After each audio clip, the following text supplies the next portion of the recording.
नमस्कार दोस्तों, एक बार पुनः आप सभी का हार्दिक स्वागत है आप सभी के अपने YouTube channel being a best teacher पर। कुरुक्षेत्र यूनिवर्सिटी की मोस्ट इम्पॉर्टेंट क्वेश्चन की सीरीज हमारी चल रही है बीएड सेकेंड ईयर के लिए। उसी में आज हम डिस्कस करेंगे ऑप्शनल सब्जेक्ट जो रहता है एनवायरमेंट एजुकेशन, उसके इम्पॉर्टेंट क्वेश्चंस को। इसके अलावा देखिए और भी ऑप्शनल सब्जेक्ट्स हैं, उनकी वीडियोस ऑलरेडी चैनल पे हैं। तो अगर एनवायरनमेंट एजुकेशन की जगह और कोई ऑप्शनल सब्जेक्ट आपका है तो वीडियो के डिस्क्रिप्शन बॉक्स में प्लेलिस्ट का लिंक है, वहां पे जाके बाकी वीडियोस क्लासेस देख सकते हो। ठीक है। साथ में जितने भी क्वेश्चंस इंपॉर्टेंट हम डिस्कस करेंगे इन सभी का आप PDF free of cost download कर सकते हो हमारी मोबाइल ऐप से। और अगर आपको आंसर्स के साथ वाला पीडीएफ चाहिए, चाहे इंग्लिश मीडियम के स्टूडेंट आप हैं या हिंदी मीडियम के, तो आप डाउनलोड कर सकते हैं वीडियो के डिस्क्रिप्शन बॉक्स से। ये व्हाट्सएप नंबर है, अगर आप यहाँ से पीडीएफ लेना चाहते हैं तो डेफिनेटली व्हाट्सएप पे भी हमारे साथ कनेक्ट हो सकते हैं। ये है हमारी मोबाइल एप्लीकेशन, इसको ज़रूर जब तक आप अपनी बीएड कर रहे हैं तब तक अपने फ़ोन में डाउनलोड रखिएगा। यहाँ पे आपको क्रैश कोर्स मिलेगा 4 सब्जेक्ट्स का, बीएड सेकेंड ईयर का, सिर्फ मात्र 421 रुपए में। 100 रुपीज पर सब्जेक्ट के हिसाब से क्लासेस रहती हैं, जो कि 100% गारंटीड लोएस्ट प्राइस है। 100 रुपए में आजकल क्या ही मिलता है। यहाँ पे आपको पूरी जो एग्जाम ओरिएंटेड क्लासेस हैं, इंग्लिश हिंदी दोनों मीडियम में मिल रही है। साथ में इम्पोर्टेंट क्वेश्चंस का पीडीएफ भी है। Please make sure important question answer का पीडीएफ नहीं है, सिर्फ क्वेश्चंस का। ठीक है। अगर आपको इम्पोर्टेंट क्वेश्चन आंसर चाहिए वो अलग से 115 रुपए पर सब्जेक्ट के हिसाब से है। तो इस तरीके से 421 की तो देखो चारों सब्जेक्ट की क्लासेस, और 115 को 4 से मल्टीप्लाई करते हो, ठीक है, तो 460 आ गया। ठीक है, एक ये 6 7 8, 881 रुपीज में आपकी कंप्लीट प्रिपरेशन। ना बुक खरीदने की जरूरत ना और कुछ, 881 रुपीज बस आपको पे करना है। इसके अलावा कोई 1 रुपए का एक्स्ट्रा चार्ज नहीं है। ये हमारा टेलीग्राम चैनल है, इसको भी ज़रूर ज्वाइन करिएगा, यहाँ से आपको काफ़ी हेल्पफुल मटेरियल मिलेगा। चलिए शुरू करें। पहले इंग्लिश मीडियम में करेंगे फिर हिंदी में। पहला क्वेश्चन है, discuss the concept and objectives of educational environmental education in the context of Stockholm conference. ये इंपॉर्टेंट है। अब देखो एक चीज बताती हूँ, केयू के में ना, ध्यान से सुनना, बहुत डीप बात बता रही हूँ, किसी ने अभी तक नहीं बताई होगी। बहुत लोग इस वीडियो को देख कर ना यही सेम बात आगे बताएंगे, पर आप देखना कि वो जब ये बात बता रहे हैं, उन्होंने, उनकी वीडियो कब डली हुई है और हमने वीडियो कब डाली, आपको पता चल जाएगा पहले किसने बताई है ये बात। बहुत लोग कॉपी कर लेंगे अब इस चीज को। इस सब्जेक्ट के केयूके का पिछले 3 साल का पेपर डिट्टो सेम आया है। जी हाँ, कंप्लीट सेम आया है। पिछले 3 साल का पेपर, 9 के, ये जितने इसमें क्वेश्चन पूछे, 5 के 5 क्वेश्चन, ठीक है, 5 के 5 questions including short answer, short question जो पूछा जाता है जिसमें 4 पार्ट्स होते हैं, वो भी डिट्टो सेम पेपर 100%। बिलीव करोगे आप? ऐसा यूनिवर्सिटी ने पेपर दिया है। इन इम्पोर्टेंट क्वेश्चन से ना गारंटी ले रही हूँ पूरा पेपर यहाँ से आएगा, सिर्फ इतना करो। ये ऑब्जर्वेशंस होती हैं, इसके लिए पिछले पेपर्स को एनालाइज करना पड़ता है। 7 8 साल के पेपर उठा के हम बैठते हैं, फिर एनालाइज करते हैं, फिर इम्पोर्टेंट क्वेश्चंस बनाते हैं। ये बात आज कब कही है मैंने, वीडियो का डेट देख लेना। अब बहुत टीचर्स आएंगे यूट्यूब पे और ये चीज बोल देंगे। ऑब्जर्वेशन, लाइब्रेरीज विजिट करनी पड़ती है, वहां से क्वेश्चन पेपर्स निकालने पड़ते हैं, फिर जाके इम्पोर्टेंट क्वेश्चंस बनते हैं। ऐसा नहीं कि यूट्यूब पे बहुत इजीली हम बोल देते हैं कि यही इंपॉर्टेंट क्वेश्चन है, उसके पीछे की बहुत रिसर्च वर्क होती है। आगे बढ़ते हैं। खैर, question number 2, right a detailed note on sustainable development. अपने आप में बहुत बहुत इंपॉर्टेंट क्वेश्चन है। Third question, describe the planning of environmental education at the school level. Question 4, discuss the concept, types and of environmental disasters, also discuss the need and importance of environmental education. Question number 5, describe the objectives and scope of environmental education at school level. Question number 6, write short notes on Kyoto Protocol and environmental legislation in India. ठीक है. Question number 7, discuss teaching learning strategies in environmental education. Question number 8, discuss the rescue and relief measurement of management of various disasters.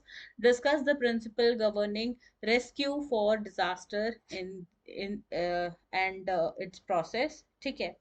ये सिर्फ मतलब देखो, ये total है 13 question. ठीक है. जो पिछले 3 साल का सेम पेपर है, उससे पहले भी जो जो क्वेश्चन आए हैं सब इसमें इंक्लूडेड है. इसके बाहर से एक क्वेश्चन नहीं है. सो मेक श्योर यहाँ से सारे क्वेश्चंस आप कर लो. बहुत बढ़िया पेपर आपका जाएगा. Question number 9, define environment. What are its components? Discuss the major environmental problems that humanity is facing today. Question number 10, what measures can be initiated to conserve forests and wildlife? Discuss.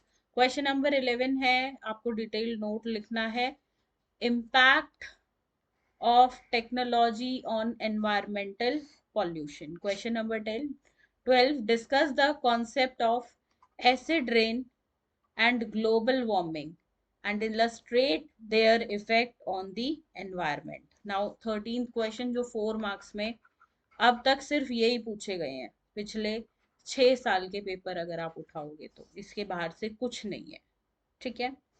Concept of global warming, process of rescue from disaster, meaning of environmental education, types of disaster, concept of healthy environment, waste management, managing environmental disaster at community level, objectives of environmental education, evaluation techniques in environmental education. अब हिंदी में एक बार मैं read कर देती हूँ, बाकी discussion तो अपना हो ही गया है. स्टॉकहोम सम्मेलन के संदर्भ में पर्यावरण शिक्षण की अवधारणा और उद्देश्यों पर चर्चा करें. सतत विकास पर एक विस्तृत टिप्पणी लिखें.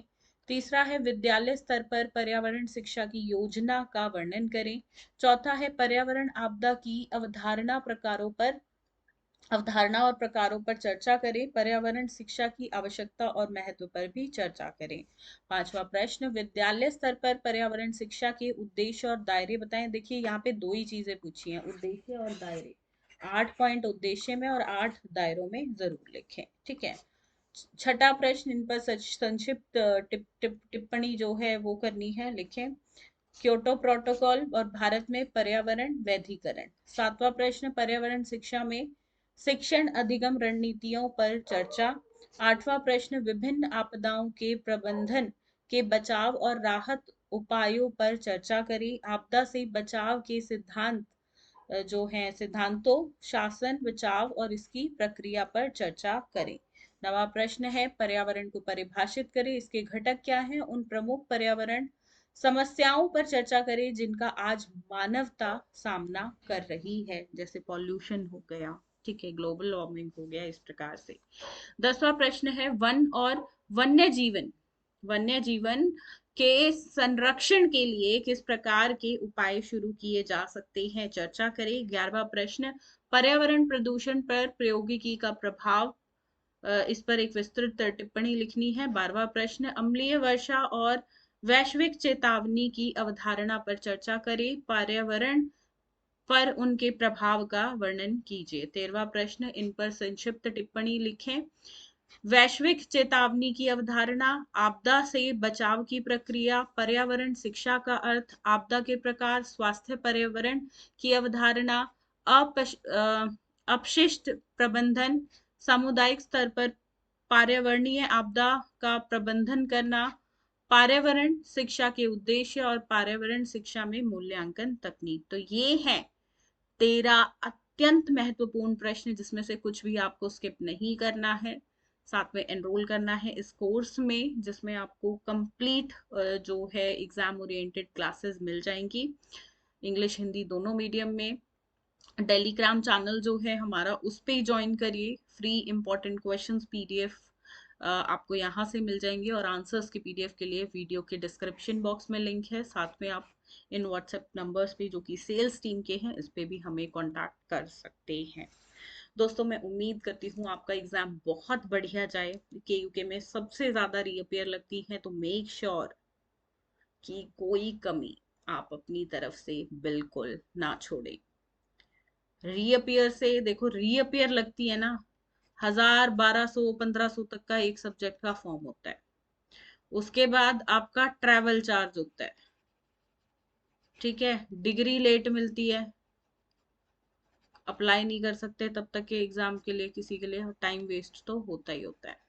ये सब देखो, या जो मैं कह रही हूँ 881, जिसमें क्रैश कोर्स, चारों सब्जेक्ट्स की बात कर रही हूँ, एक की नहीं, ऑल 4 सब्जेक्ट्स, और इम्पॉर्टेंट क्वेश्चन आंसर पीडीएफ, सिर्फ क्वेश्चंस का नहीं, क्वेश्चन आंसर पीडीएफ, चारों सब्जेक्ट्स का मिल जाता है। ये कॉम्बो देखो, ना बुक्स लेनी है, बुक्स की नीड नहीं है, ठीक है, ना और कोई स्टडी मटेरियल की नीड है, ना किसी से कुछ पूछने की जरूरत पड़ेगी। यहाँ से करो, सब कुछ यहाँ आपको मिलेगा। बहुत इंपॉर्टेंट है कि आप लास्ट मोमेंट पे अपनी तैयारी में जुड़ जाओ। जीवन में कुछ भी काम कर रहे हो, XYZ नौकरी कर रहे हो, उसके साथ बीएड कर रहे हो, आप घर पे रहते हो, गृहिणी हो, फिर काम कर रहे हो, बच्चों आपको संभाल रहे हो, ठीक है, अपने बच्चे हैं, फिर उनके साथ ही बीएड कर रहे हो, कोई प्रेग्नेंट है फिर बीएड कर रहा है, या कोई जो बच्चा है वो अपना नॉन अटेंडिंग से बीएड कर रहा है, रेगुलर नहीं जा पाता है। नहीं पढ़ना है बुक से, स्पेशली डिजाइंड है जो स्टूडेंट लास्ट मोमेंट पे अपनी तैयारी कर रहे हैं कि सिर्फ यहाँ से करो। लास्ट मोमेंट तैयारी के लिए ही ये इम्पोर्टेंट क्वेश्चंस हैं। जो स्टूडेंट्स पूरा साल पढ़ते हैं, वो सिर्फ इनको एक बार देख लें, उतना काफी है। उनको क्वेश्चन आंसर पीडीएफ की जरूरत नहीं है, क्रैश कोर्स की नहीं है, उनकी तैयारी पूरी है, उनको नहीं है इन चीजों की जरूरत। ये सिर्फ उनके लिए है जो लास्ट मोमेंट पे अपनी तैयारी कर रहे हैं, जो कुछ दिन के अंदर ही या एक दिन या 2 दिन में ही करना चाहते हैं अपना पूरा सिलेबस कवर, उन स्टूडेंट्स के लिए है। इस बात को समझिएगा, बहुत गहरी बात है। आप एडल्ट हैं, समझदार हैं, कि एजुकेशन पे कभी भी हम पैसा लगाते हैं तो वो खर्च नहीं, वो हमारी इन्वेस्टमेंट होती है। कल को वो हमें उसको मल्टीप्लाई कर दो बहुत सारे नंबर से, गुणा कर दो, जितना भी आप खर्च कर रहे हो उतना आपको वो देगा। कभी आप बुक खरीदते हो मार्केट से, सोचो वो 155 की बुक है, तो उसको बहुत सारे नंबर से मल्टीप्लाई कर दो, वो आपको उतना जीवन में देगा, आपकी जैविका देगा, आपको इज्जत देगा, काम देगा। आप अपना समय जो है एक सही जगह दे पाएंगे, औरों की मदद करने का, इंसानियत के लिए काम करने का मौका देगा। तो ये चीज़ ज़रूर करनी है। एंड बाकी आप सभी जो है कमेंट सेक्शन में लिखकर ज़रूर बताइएगा आप सभी का एग्ज़ाम्स जो हैं जैसे ही हो जाते हैं, कि कैसा गया और यहाँ से कितने क्वेश्चंस आपके पुट ऑन हुए ओवरऑल चारों सब्जेक्ट से। तो वो ज़रूर बताइएगा, ताकि हमें भी एक फीडबैक मिले और हम भी बेहतर आप सभी के लिए कर सके। धन्यवाद। जय हिंद।